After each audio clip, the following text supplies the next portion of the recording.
За аймгийн засаг даргын орлогч энх баяр даргатай уулзж байна. Тэгэхээр хаврын бүтээн байгуулалтын ажлууд хийгдэж байна. Хөрөнгө оруулалт ч мөн тусгацсан байгаа. Онгорхой цорхой замынхаа гэмцэн хэсгүүдийг хизээ яаж янзлах вэ? Төсөв нь суугдсан юм уу? Энэ жил одоо хичнээн төгрөгийн төсөв тавиад хэдий одоо хугацаатаагаар энэ ажлуудыг хийж дуусгах вэ? Ховд аймагт одоо асфальтны үйлдвэр завод байхгүй учраас энэ ажил ингээ хойшлогдоод байна.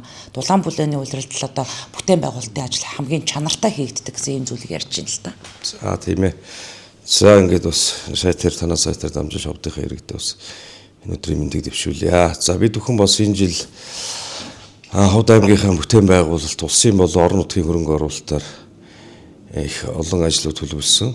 За улсын орон нутгийн хөрөнгө оруулалтаар бид үгэд 41 үйл ажиллагаа төлөвлөөд худалдаа авах ажиллагаа нэрнгээдээ зарлагдаад бараг дуусч байгаа. За улсын төсвийн хөрөнгө оруулалтаар 24 төгрөгийн өрөвд орж гişүүн бас оруулж ирсэн. За энэ хөрөнгө оруулалтаар бид бүхэн бас 14 багц ажлыг одоо худалдаа авах ажиллагаа нь бол зарлагдаад бараг дуусчих шиг байна.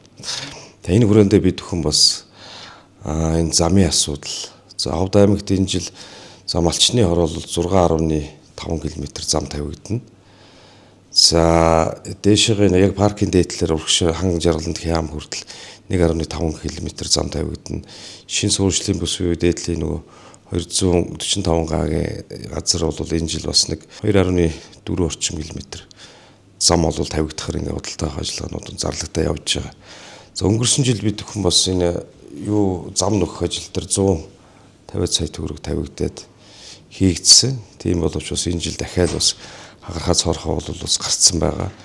Тэгээ энэ жил бол харьцангуй бага. Тэгээ бас азцаа компаниар бас судалгаа хийлгүүлээд хэд орчим төгрөгөнд нөхөөс хийх боломжтой байна. Хагарсан цорхоо газруудыг бас оруулж ирэх гэдэг ийм санал өгөөд 50 гаруй сая төгрөг одоор тавигдсан байж байгаа. За жаргалдсан бас ялгаа авахгүй замын нөхөөс төр 100 гаруй сая төгрөг тавигдсан байж байгаа. Тэгээ гол нь бид бүхэн бас чанар гэдэг юм дээр анхаарахгүй бол өнгөрсөн жил хийсэн замууд бас зарим хийсэн хууларсан, зарим шинээр ингэж гарсан ийм асуудлууд байж байгаа. За асфальт бетоны үйлдвэр бол Ховд аймагт одоо хувийн аж ахуйн нэгжүүдэл талхын ойл компани дурд ба энэ хоёр номингийн хооронд зам тавьдаг тэр компани залуучууд өнгөрсөн жил Баян-Улгийн аймагаас бас тийм асфальт бетоны үйлдвэр худалдаж авсан гэсэн. За азцаа компанид бол байхгүй байгаа. Гэхдээ Азийн хөгжлийн банкны санхүүжилтээр чулуу хайрга бутлах үйлдвэр болон асфальтны үйлдвэр нь орж ирсэн боловч за бараа материал нь бол дутуу нийлүүлэгдсэн гэдэг одоо үндсэндээ урд байгаа үйлдвэр технологийн паркийн сааталд суурилуулалт нь явагдаад ингээд дутуу хайцсан. Тийм байдалтай байгаа юм байл энэ бол. Хариуцлагын тогтолцоог ерөн сайжруулах талаар аймаг орон нутгаас одоо удирдлагууд маань ерөн хилцэн шийдвэрлэж байгаа юм байгаа юу? Яагаад энийг асууж байна гэхээр та яриандаа дурдлаа.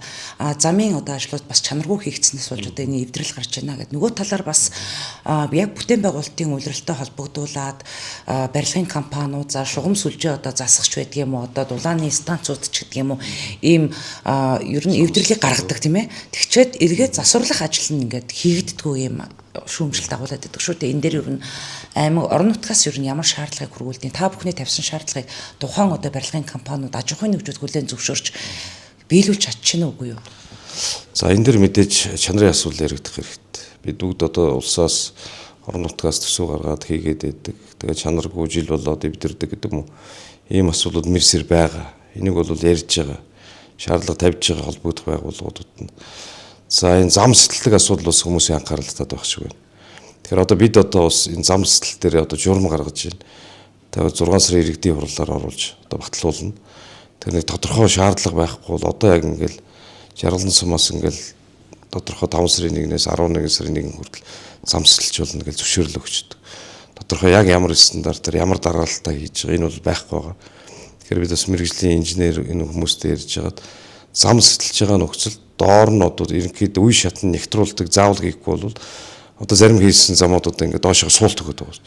Ерөөсөө ингээд 2 м 3 м ухчаад шууд гисгээр авч шороог авчид ямар ч нэгтрүүлдэггүй хийждэг учраас доошоо ингээд бороо машин тэрэг явахаар ингээд доошоо суулт өгдөг юм асуудал. Тэгэхээр бид зам сэтэлж байгаа бол заавал доороо үе шатны нэгтрүүлэлт хийн. Хоёрдугаарт лотки заавал тавина гэдэг одоо юм журам оруулж ирж байгаа. Тэгэхээр үндсэндээ дараагийн зам сэтэлэхгүй үндсэндээ бол лотгийн донтор ингээд сүглээд явчихна гэсэн. За тэр мэдээж бас ингээд 20 см яваад нэгтрүүлэлт хийдэг, хайрга явах хэвээр тийм үү. за уул битаа явах хэрэгтэй ч гэдэг юм. Ингээд ийм инженерүүдээс суугаад одоо ийм журамдаа яг ингээд дарааллыг одоо ингээд оруулж өгöd яг ийм байдлаар ингээд замын нөхөөс одоо юунуудыг замцлаг ажлыг хийх хэрэгтэй гэдэг ийм заавар журмыг бол оруулж байгаа. За барилгын компаниуд барилгын үйл ажиллагаа явуулахдаа төр зам ч гэдэг юм уу те бас нэг янз бүрийн асуудлууд гаргаад зам эвддэг ийм асуудлууд байж байгаа. Тэгэхээр энэ бол барилгын тухай үеийн дээр хуульчлаад өгсөн зүйл. Тэгээ барилгын зам төр зам гаргахдаа бол заавал манай энэ аймгийн ерөнхий архитектороос барилга бот байгуулалтын газар зөвшөөрөл авч явах хэрэгтэй.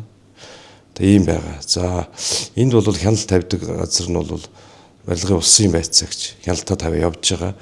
За тодорхой замууд эвдэрдэг, буцаагаад засуулдаг ажлуудыг бол ер нь бол шаардлага тавиа явж байгаа. За бид нар ч гэсэн бас түрүү барилгачдын зөвлөгөөн болсон. За барилгын салбарын энэ мэрэгжилтэн улсын байцаагч нартай ч гэсэн энэ асуудлаар бол нэлээд бол саналуудыг тавьсан байна. За баярлалаа. За тэгэхээр энэ жил бол аймгийн зүгээс бол орон сууцны одоо нийт хэрэглэгчдийн одоо хэрэглээний халуун усаар хангана гэсэн ийм одоо асуудлыг аймгийн засаг даргын одоо үйл ажиллагааны хөтөлбөрт бол тусгагдсан байдаг юм байна. За энэ талаар бид Жаргалан цумын засаг дарга бөгөөд Ховд хотын захирагч Амар Төвшингээс тодруулж үзэгч та бүхэндээ хүргэх болно.